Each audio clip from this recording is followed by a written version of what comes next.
So I grew up in a pretty fun, adventurous family. Like I guess I don't fall far from the tree when it comes to my dad. My dad, he's an absolute fun-loving, just adventure man that just loves to just tell stories and create stories and just fun life memories. And I guess just growing up in that environment, I've always had that same curiosity of life and adventure, and to the point where like I was tricky to, as a child, like for my parents to raise me, it was a struggle for them.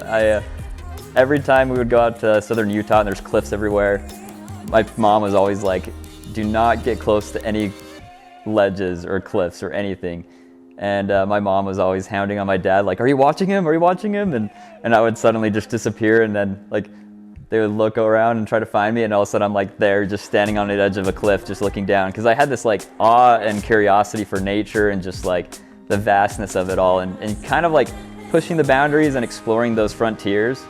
I've just kind of always had that ever since I was a little toddler, and I guess just that drive, I don't know what it is, but that, I guess, yearning for discovery has just kind of pushed me into basically any type of vehicle that can get me to those destinations, which has led to just off-roading and just going up on maps. And I've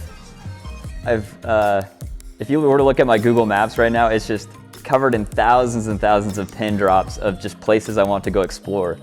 And a lot of these places are unknown places that are very remote, and I just love discovering new, unique landscapes. Yeah, I mean, I wouldn't say I like officially discovered this. I'm not like the first person to find it, but just because it was designed by man. They made it in the 1940s after the Great Depression.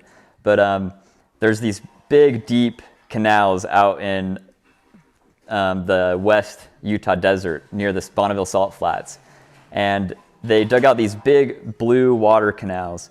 And what these canals do is they transport water from the underground water of these salt flats, and they mine potash from them.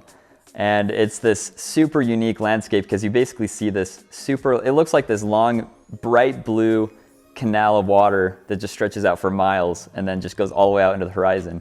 And I've always, explored the salt flats and have found so many of these canals all over the place, and they reach they kind of fluctuate in water levels, and during the season they were like at its highest level. So I was like, oh, I should get a bunch of friends together and go out and kayak the place.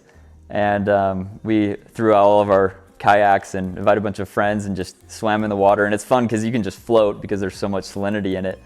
And I whipped out my drone and just filmed everything just for fun. It wasn't commercial or anything. And then once I posted on social media, it just started blowing up and going viral, and started making it on all the biggest news stations globally. Was being featured by some of the biggest Instagram accounts in the world with millions and millions of followers. And suddenly this destination became this hot spot and attraction for tourism, and and which later turned into a controversy because this place is super remote and it's not built for tourism.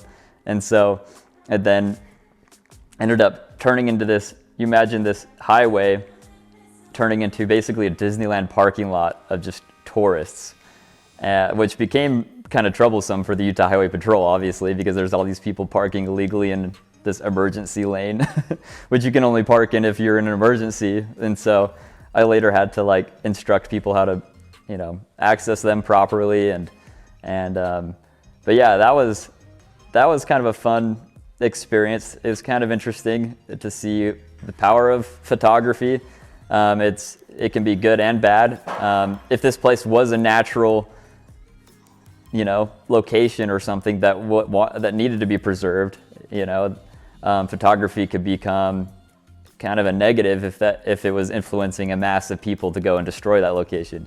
Now in this location specifically, I didn't care much because it was already man-made, but it made me realize that like there's a lot out there that hasn't been necessarily explored, and then it also made me realize how hungry people are for adventure. This was in the heat of COVID, right? Everyone had cabin fever, and so once they saw this new destination, everyone had to go check it out. And so I think everyone's yearning to get outside now, and it's kind of cool also to see that photography can inspire people to get out of their comfort zone and kind of explore those last frontier places, as long as they do it cautiously and responsibly, of course.